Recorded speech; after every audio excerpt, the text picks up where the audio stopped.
Hello, പുതിയൊരു വീഡിയോയിലേക്ക് എല്ലാവർക്കും സ്വാഗതം. ഇത് ഞങ്ങളുടെ വീട്ടിൽ ചെറിയൊരു പയർ തൈയാണ്. പക്ഷേ അതിൽ ഓൾറെഡി 2 പയർ ഉണ്ടായിട്ടുണ്ട്. പിന്നെ അതിന് അല്ലാതൊരു കുഞ്ഞ് 2 പയറും കൂടി വന്നിട്ടുണ്ട്. ഞാൻ പ്രത്യേകിച്ച് വേറെ വളമൊന്നും ഇതിനിടാറില്ല. നമ്മുടെ സവാള പൊളിച്ച് അതിൻ്റെ തൊലിയോ പിന്നെ എന്തെങ്കിലും വേസ്റ്റ് വെള്ളം പച്ചക്കറിയുടെ വേസ്റ്റ് വരുന്നതൊക്കെയാണ് ഞാനതിൻ്റെ മൂട്ടിലോട്ട് കൊണ്ടിടാറ്. പക്ഷേ എനിക്ക് പെട്ടെന്നത് പയർ കേട്ടപ്പോൾ വലിയ സന്തോഷമായി. പിന്നെ അത് കഴിഞ്ഞതാ നമുക്ക് കോവയ്ക്ക ഫ്രൈ. ചിലർക്ക് അറിയായിരിക്കും കോവയ്ക്ക ഫ്രൈ എങ്ങനെയാണ് ഉണ്ടാക്കുന്നതെന്ന്.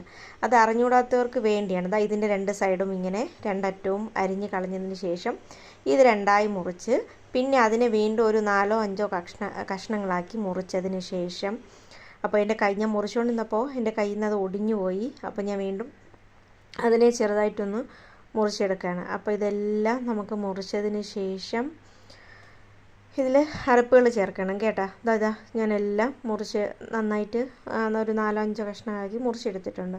പിന്നെ പൊടികളായ മഞ്ഞൾപ്പൊടി, മുളക് പൊടി, ഉപ്പ്, നമ്മുടെ പെരിഞ്ജീരകപ്പൊടിയില്ലേ അതും കൂടി ഇട്ട് നന്നായിട്ടൊന്ന് മിക്സ് ചെയ്യണം. നമ്മൾ ഈ കൈ കൊണ്ട് തന്നെ മിക്സ് ചെയ്യണം കേട്ടോ.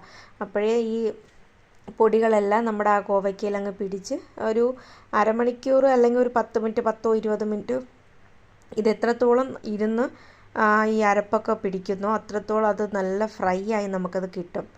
അപ്പോൾ ഇതൊക്കെ ഞാൻ നന്നായിട്ട് കുഴച്ചതിന് ശേഷം അങ്ങ് മാറ്റി വെച്ചു. ഇത് ഞങ്ങളുടെ വീട്ടിലെ തേങ്ങ കൊതിച്ചയാണ് കേട്ടോ.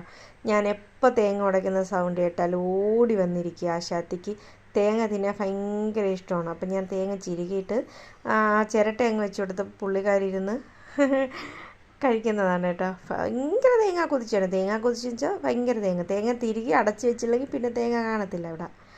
പിന്നെ അതൊക്കെ കഴിഞ്ഞപ്പോൾ ഞാൻ ചോറിന് വെള്ളം ഇട്ടിട്ടുണ്ടായിരുന്നു. ഇപ്പോൾ വെള്ളമൊക്കെ തിളച്ചപ്പോൾ കൈയോടെ തന്നെ അരിയൊക്കെ കഴുകി ഞാനങ്ങ് ചോറിന് ഇട്ടായിരുന്നു.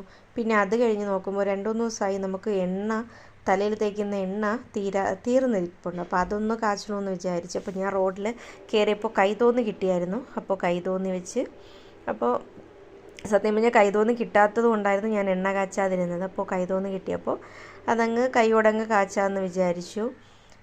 ഞാനിത് സ്വന്തമായിട്ട് കാച്ചുന്നതാണ് കേട്ടോ. പക്ഷേ മുടി അധികം തൊഴിഞ്ഞു പോകത്തില്ല. മോക്കും നല്ല മുടിയുള്ളതായിട്ട് കട്ടിയുള്ളതായിട്ട് എനിക്ക് തോന്നിയിട്ടുണ്ട് ഈ ഞാൻ കാച്ചുന്ന എണ്ണ. അപ്പോൾ എനിക്കത് ഓക്കെ ആയതുകൊണ്ട് ഞാൻ പിന്നെ സ്ഥിരം പുറത്തുനിന്നൊന്നും എണ്ണ വാങ്ങിക്കില്ല. പുറത്തുനിന്ന് എണ്ണ വാങ്ങിച്ചാലും അത് മുടി ഒരുപാട് തൊഴിയുന്നതായിട്ടും മുടിക്ക് ചാരണം നമ്മുടെ തലയിൽ നിറച്ച് ചാരണം ഉള്ളതുപോലെ തോന്നും. അപ്പോൾ ഇതാണ് ഞാൻ നിറച്ച് ചെമ്പരത്തിയൊക്കെ ഇട്ടാണ് എണ്ണ കാച്ചുന്നത് കേട്ടോ. ഫൈനൽ ഇതാണ് എണ്ണ നമ്മുടെ കാച്ചിട്ട്. അപ്പോൾ ഇനി